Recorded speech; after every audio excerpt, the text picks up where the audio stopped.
Hey everyone, just Ben today. This video is going to be the first of, I hope, many on the update of my 2020 reading challenge. So this all started that back in December, towards the end, the 30th, I believe. I made a post to Twitter saying I wanted to see how many books I could read in 2020 and asking for suggestions. In that thread, I got what I consider over 100 suggestions. Some people would suggest a single book in a series, and I would add the whole series. A couple people, they would suggest an author, and I pulled some of the stuff that they wrote. So it came out to over 100 books. Then on Goodreads, they have a thing where you can select how many books you'd like to try to read, and I decided to go for the stars and 150 books in 2020.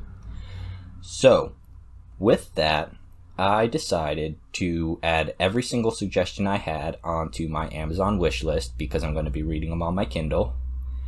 And it's been a challenge so far.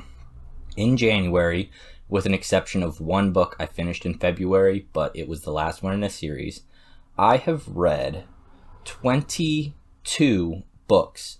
Then with audiobooks, which are more my personal choices that I do for fun, I've listened to 2 different trilogies and the Chronicles of Narnia, which is a total of 7 books. So that brings my total to over 30.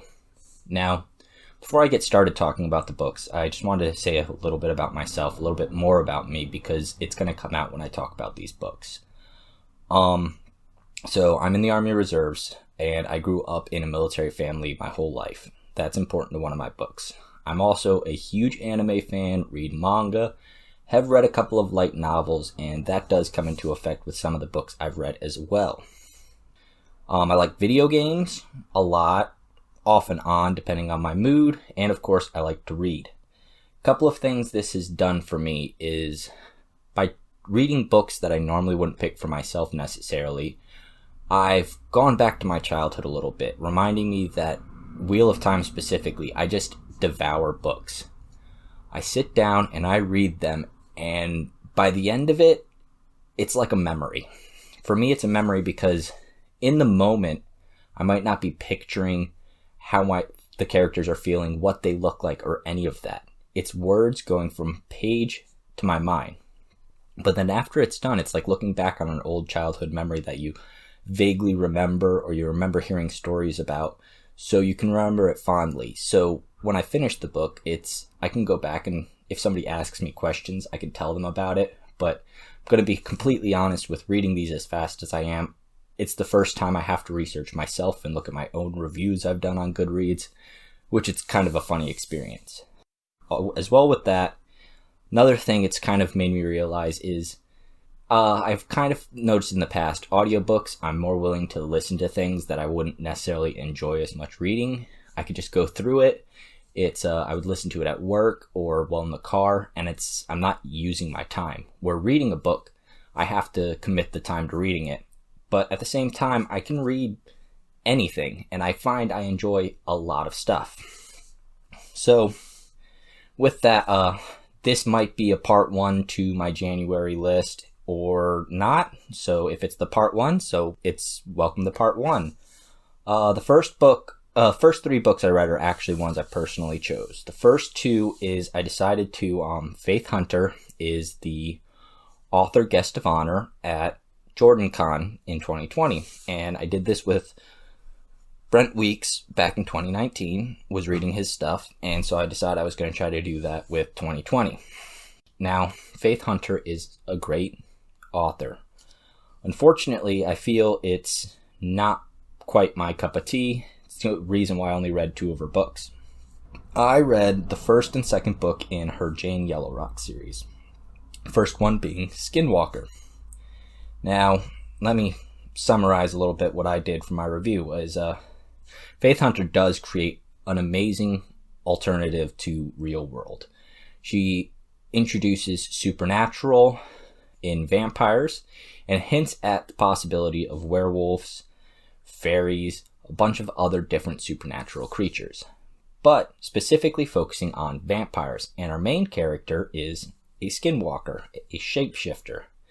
she can change into other creatures, other animals. Specifically, she likes to change into a mountain cat.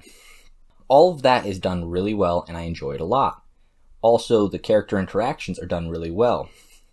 They do some really interesting descriptions because in her cat form, it's a cat's mind and a cat's senses, and even in human form a little bit. So the way smells are described is done very well and intriguing for the world we're in. Where it fell off for me is I feel like I'm not the target audience. It definitely gets some of that like sexual tension that you might get in young women. Can't speak from experience because I'm a man. A little bit because as a man I've understood sexual tension. But this feels like almost a young adult romance novel when it comes to the romance and sexual aspects of it. And that was starting to come out in the first book. I was able to get through it because the premise was still very interesting. But while reading the second book, it ramped up the sexualness to actual encounters. And I just found I didn't enjoy it so much. And this could be, you know, typical straight male and heterosexuality. And I just don't enjoy it from a female's point of view. I'm not going to say that's not possible. But like I said, I'm not the target necessarily. It might be that this book was written to be more enjoyable for a female reader. After reading the Jane Yellowrock books that I did, I decided to put that down. Nothing against the author or the books, it's just not my personal choice. So the third book I read, which was on my personal list, was Aileron Kong writes a series called The Land. And the 8th book in the series was released. Most of the books I read on here, actually all of them, is including The Land, is through the Kindle app. I have Kindle Unlimited, and all the books I've read are free so far. Now, the Land series by Aileron Kong is a lit RPG book, and this is why I said me being interested in anime comes up, is how lit RPG, and I've got a couple more books that are in that genre I've read, is it feels like the Western audience finally getting into what over in Japan people have been interested in for a while. Is there's a lot of anime based off of manga and light novels that are called isekai.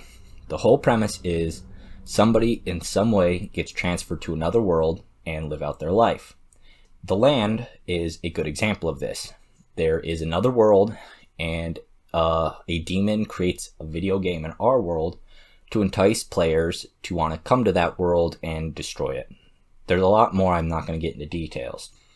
But this 8th book in his series just really expanded on the story he's been doing so far. And if you haven't read the earlier books, you might not understand exactly what's going on. Our main character has been, like any main character, put in situations that are unrealistic, and he's excelled. He's created his own little civilization, his own town that is about equality. He accepts all kinds of races, and it doesn't matter where you come from. This specific book in the series didn't feel, I wasn't as strongly enjoying it as other ones. The whole book takes place over maybe a week's worth of time in the series, and it's a little lacking in my mind for that. And awkwardly, there was like a whole chapter about the main character having diarrhea, which normally I would hate a lot, but in this book I only disliked because it's written in a weird way that is kind of funny, I guess. It's still a waste of a chapter in a book. So those were the 3 books I had read for myself, and all the rest of the books on this series are books that were suggested to me by Twitter. And the first book, or several books on this list, were at Fell Herod, is Herod Fell on Twitter of Time, had talked about the lit RPG genre, and he suggested the author Dakota Kraut. So this is one of those instances where I added 2 different series by Dakota Kraut. The first one being the Completionist Chronicles. And in total, there are 4 books, one of them being a side story of one of the other characters. This is a world, very similar, is instead of being transferred to a new world, it's purely within a game. So the main character is a army veteran who has become completely paralyzed. An old friend of his is working at a company that is creating a massive online multiplayer game, and he is offering his friend a unique experience where you pretty much upload your mind to the game and become a permanent player. In the first book, obviously it's a lot about the world being created, and the main character gets offered a unique class because he reads the whole terms and services and gets a special thing for that. Also, there's a testing period you can do to help define your character rather than choosing one of the pre-created ones. And he decides it does all the tests in this last days. Because of this, he ends up getting access to a special class called the Ritualist, which focuses on study and learning things. So because of this, we get to experience through our main character the seeking of knowledge within this new world we're shown. We get to slowly learn more and more about the world as our character goes forward. In the next book, Regicide, things are starting to, the actual story besides just the world being built starts to come out. We obviously get more understanding of the world as it goes, but in this, because of some situations that our main character has done, just trying to be a completionist by its name, the characters decide he wants to try to 100% everything. The guild he joins gets a lot of bonuses, and they're in position to be one of the top guilds. The story continues. The next one is actually the side quest where one of the characters he brings into his main party, his personal party within the guild, goes on a quest to try to make himself better, and it's hilarious because in the end of it, he gets dinosaur hands. And this just shows how unique a world that's supposed to be a video game can be, is you can literally create whatever you want. In the next book, his main guild is they have their own town at this point, and they're creating a lot of things that are super powerful, and they get tricked into creating something illegal by the Empire, and it's kind of a situation where can they somehow save themselves from the situation. I'm doing these books a horrible injustice because, like I said, I didn't do a lot of research. I'm looking at my reviews, and I forgot I made my reviews pretty much spoiler free, so there's not a lot there. They're pretty vague. The second series by Dakota Kraut I read was the Divine Dungeon series. Now, this, I don't know if it'd be lit RPG. It's a unique series because in this, rather than, your characters in a typical video game-esque fantasy world going to a dungeon to become stronger, it goes the opposite route. In this, it's all about a dungeon that is created and it learning and becoming stronger. So our main character it starts out with somebody being killed and being trapped within a gem by a necromancer. But just as this happens, somebody attempts to save him, a little too late, but they kill the necromancers, and this gem falls into a crevice in the earth and settles in a puddle. Now, this gem, it turns out, is becoming a dungeon core. Now, because of this, it starts to be able to eat the essence from things around it and then use that essence to create things. And that's the basic concept of how dungeons work. Well, in the first book, also what comes along is another dungeon that's been around much longer. It's a flying dungeon, and it floats on the wind wherever the wind takes it, and is able to communicate with it, our main dungeon, for a short amount of time in order to pass on some knowledge. And with that sends him a wisp, which a wisp in this world is the foil to the dungeon, the pair to the dungeon that makes it truly a good dungeon. It helps teach it, because as a new dungeon, it has no memories, no knowledge. It's like a child, and the wisp helps teach it how to be a dungeon. And in the first book, Dungeonborn, is where a lot of this happens, and it's the slow growth of the dungeon gaining essence and starting to build itself, learning that, hey, if people come in, you want to offer them treasure to entice them, but make it dangerous enough you can kill some of them all, because humans supply a large amount of essence to the dungeon. In the second book, Dungeon Madness, if I remember right, the wisp gets stolen, and because of this, the dungeon goes mad.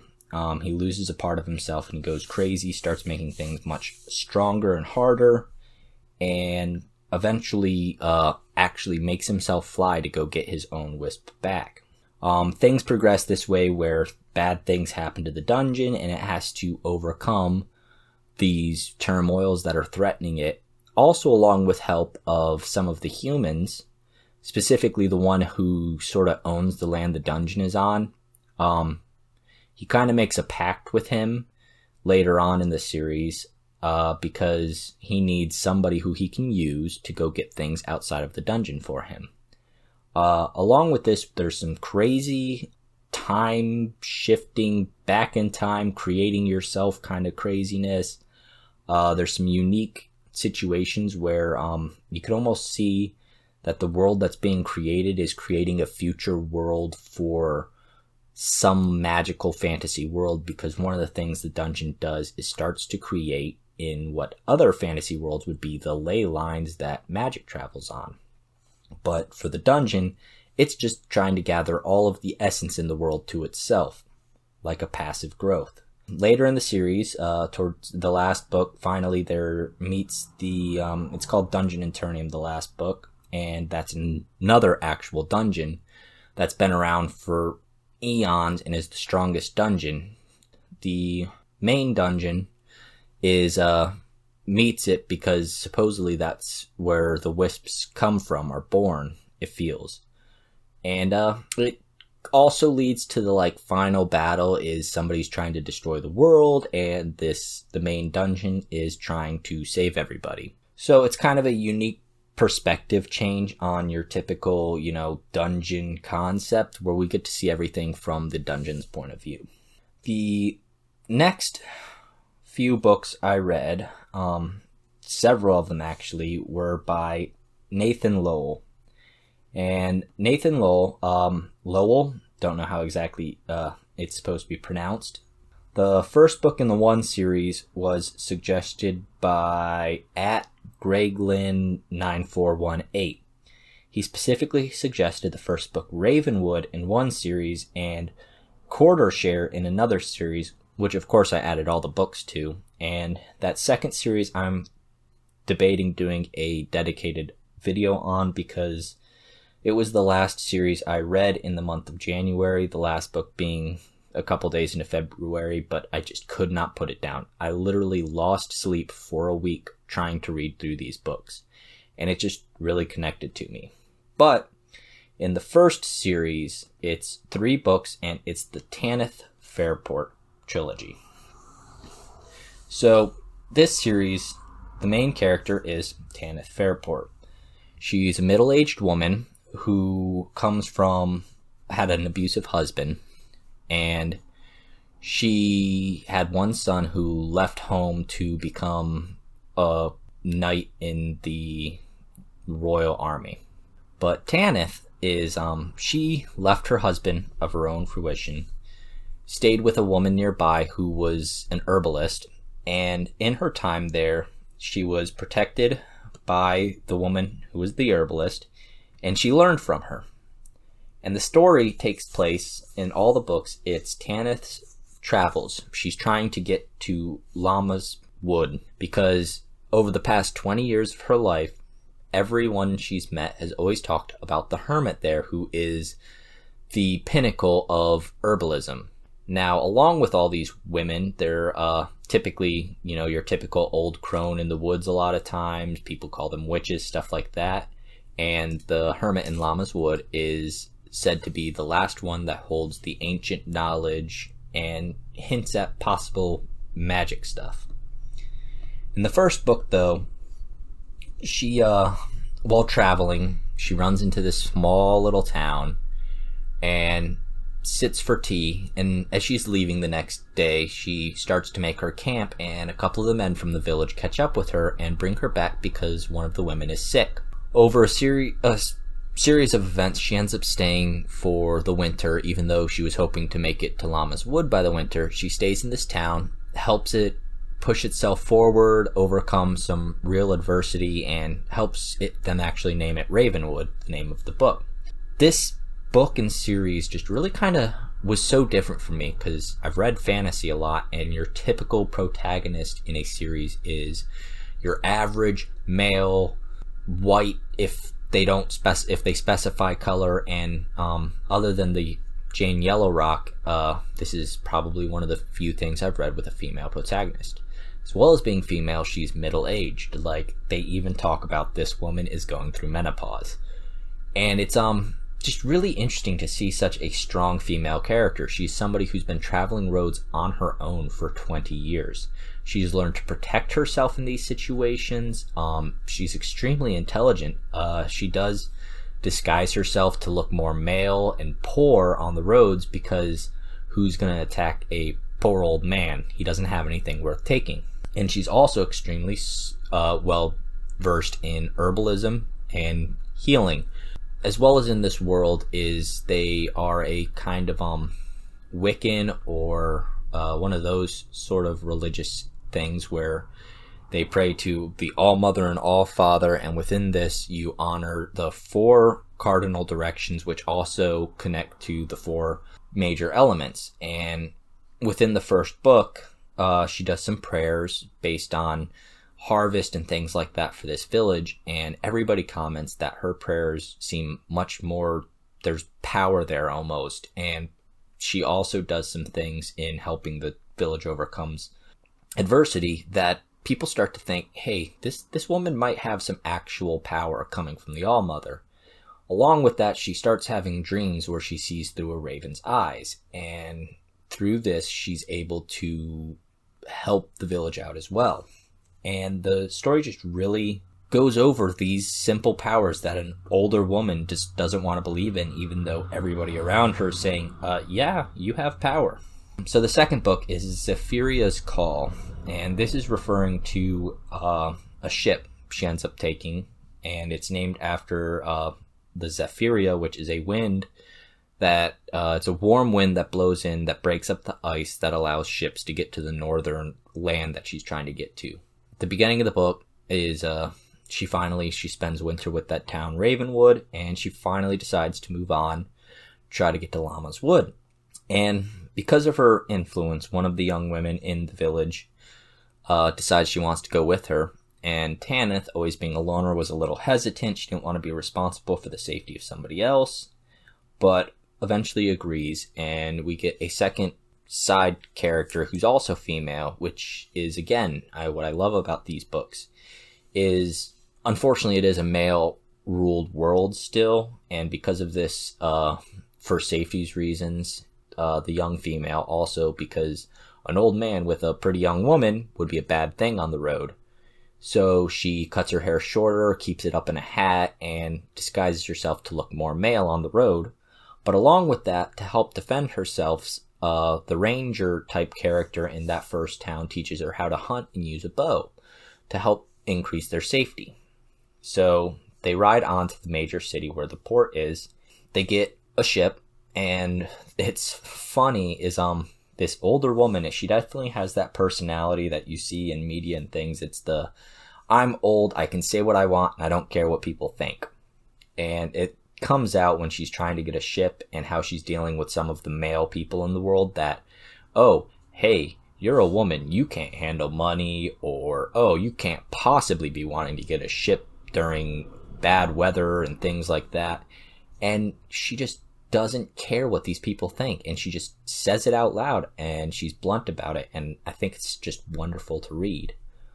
So she's able to, the ship she gets on, she kind of impresses both the captain and the captain's first mate, who is his son. So that puts the captain at a similar age to Tanith herself, and they kind of impress them. The young woman that's traveling with her decides instead of paying for it, she's going to work for her passage. And, there's that whole comment that, oh, maybe you can't do it because you're a girl. Not that it's explicitly said, that's what she thinks in her mind when the captain and first mate are talking to her. And she kind of proves herself, and on the voyage kind of proves that she's just as good, if not better, than the men. The whole book is they're traveling to the northern land. And again, Tanith with her weird possible nature-y powers that she gets granted helps save the ship from a storm and travel faster. The big deal with traveling fast is as soon as the Zephyria blows away the ice, you want to be one of the first ships, because the first ship in this port that has not had access throughout the whole winter is going to get the best deals and be able to make the most money. So, third book in this trilogy is The Hermit of Lammaswood. So Tanith finally has come to the northern town, and in trying to get information about where she can find this hermit, finds out that there are male healers that are from the College of Healers or something like that in the town, and maybe they would know. But when at their inn, the innkeeper's wife kind of drops a hint of, hey, maybe you should see this midwife instead, on the hush-hush. Come to find out, of course, the professionally trained male healers don't like the fact that there's this young woman plying her trade that might be bordering on the, occult or witchcraft in, using herbs like a lot of fantasy worlds do, because that might be looked on poorly from a scientific aspect. So she meets this woman and comes to find out that the hermit is her grandmother. And she gets led there, and there's a weird conspiracy. Is the young woman that she's been traveling with, her father is somebody really high up in the government and spent all of the last year with the story saying he's looking for his daughter, even though he knew she was in this village the whole time. And also learns that ships have been going missing that are traveling. One of the things is when Tanith gets to the hermit, finds out, Keeper of Knowledge is literally every hermit that's lived there, because there's been one for like the past 200 years, has just kind of written down their knowledge in a book, in several books, and scrolls, and tomes. And the hermit isn't as mysterious as they were originally led to believe. But the powers she has been denying, she starts to accept, and learns that there's much more to him than she originally realized. Like, she jokingly says, oh, did the trees tell you? Were they whispering to you? And ho and behold is, yes, the trees whisper.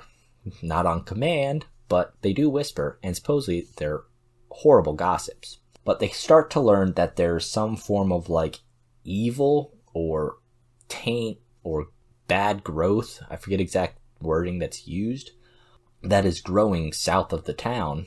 And they investigate it, and of course there's a conspiracy that's going on that I'm not going to get into because I don't want to be too spoilery, but there is a conspiracy going on, and Tanith and the hermit decide to intervene, try to fix it. And it's just hilarious and amazing, because it's back to that, older woman with an ancient woman, gotta be in her 80s or something like that, the hermit.